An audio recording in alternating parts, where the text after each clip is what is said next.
Welcome back. If you didn't know, there is a musical playing now on Broadway at the Hobby Center that follows the Temptations' extraordinary journey from the streets of Detroit to the Rock and Roll Hall of Fame. It really is an incredible story, and a Houston native gets the chance to portray two of the women who shaped the sound of Motown. From Ain't Too Proud, the life and times of the Temptations, please welcome Brittny Smith. Welcome back. Welcome home to Houston. How does it feel to be here, even though you're only here for about a week? Yes. It still feels incredible. I am so Houston, is what I tell people. So H-Town. I'm so H-Town. But, you know, I haven't toured Houston in about 5 years. And so it's such an honor. It feels surreal. It's finally here. I've been talking about it for months. I'm coming back home. So I'm super excited. Now, the show itself opened last night, and I was able to catch the first half before, intermission. Stay till halftime is what I say. And you play the role of Johnny May, right? Which is, before they were the Temptations, you were their manager, the godmother of soul, they call her. Yes. And I'm not kidding. I got actual chills during your solo. You were so incredible. The crowd, I felt like we all got chills at that moment. And I thought, what a moment for her to be in her hometown and really just serving the people of Houston. It was so amazing. Talk about how that feels to you. It feels amazing, not only to be in my own hometown, being able to portray these really, really awesome women and tell this incredible story, but to be chosen to be in that particular role. Johnny May Matthews, in my research, like you said, she's like the godmother of soul, and I think she's a bit of an unsung hero. This is the part, Derek. This is what I'm talking about. Look at her. She was, oh my gosh, that solo's incredible. Yes. She is sassy. Yeah, she was the Temptations' first ever manager. Before they were the Temptations, they were Otis Williams and the Distance, and so she really is credited with showing a lot of, very powerful men, including Berry Gordy, the ropes of the industry. He credits her with that. She's the first Black woman to ever own and operate her own record label.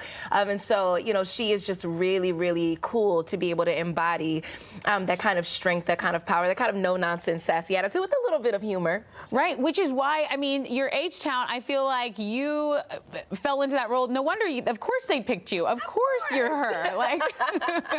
You look very comfortable in this role. By the way, flashback. So you're born and raised Houston, Texas. Yes. You went to TSU. Yes. You were part of the Southern University Dancing Dolls. Yeah, that was in. So I went to 2 HBCUs. I got the esteemed honor of going to 2 HBCUs. I started at Southern University in Baton Rouge, Louisiana, and that's where I was a Southern University dancing doll with the marching band. Yeah, there they go there. Human Jukebox marching band, yes, the Human Jukebox marching band. And then I came to Texas Southern University, my beloved alma mater, and pledged my sorority, Alpha Kappa Alpha Sorority Incorporated there. Okay. Gosh, I started to dance for the Houston Rockets, signed a record deal. A lot of my formative years as it relates to being a performer were shaped while I was at TSU. You are always hustling, right? I mean, this career you have chosen is a lot of work. And Ain't Too Proud, it is physically demanding, vocally it's very demanding. Being on the road, I know, is not easy. And to have this career, you've made a lot of sacrifices. Absolutely.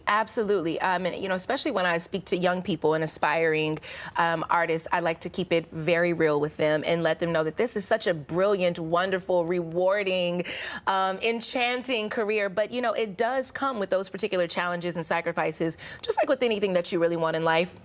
That you have to make.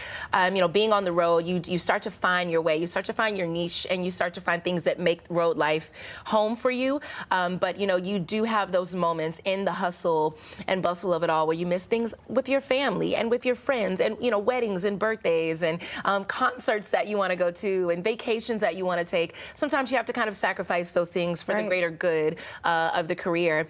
Even with things like holidays, or sometimes and there are ways to get around it. There are a lot of leniency in the industry. People understand, but you still have to make those sacrifices. We are someone's outing for Christmas or for New Year's and stuff like that. So, but it's so rewarding when you get to stand on stage and be the entertainment and be the ministry, like I like to call it, for and bring the house down. And bring the house down. Which you did, and I'm glad you mentioned that, because it seems so grueling. You guys are in perfect timing. There's a lot of action, a lot of energy, and all the hits, they just kept coming and coming. So, what is your advice to someone who has that talent? You tell them there's so many sacrifices, but you can dance, you can sing. A young person watching right now, best advice? I always like to say enjoy the journey. And I think that sometimes when we are especially really, really young and we're aspiring and we understand, or someone has told us about how cutthroat it may be and how competitive the industry is, and you see those things, and there are some truths to that, but I think it's really important to hone your craft, get in any classes that you can, make sure that you are well-rounded in the industry as much as you can, soak up all the knowledge, but enjoy the journey. You're always right where you're supposed to be. Comparison can be the thief of joy. So you never want to compare yourself. You want to make sure that you're running your race and just enjoying whatever space you're in at that time. Brittny Smith, we got to leave Amazing. it there. A reminder, Ain't Too Proud, The Life and Times of the Temptations is happening now through Sunday, August 13th at the Hobby Center. Houston Life will be right back.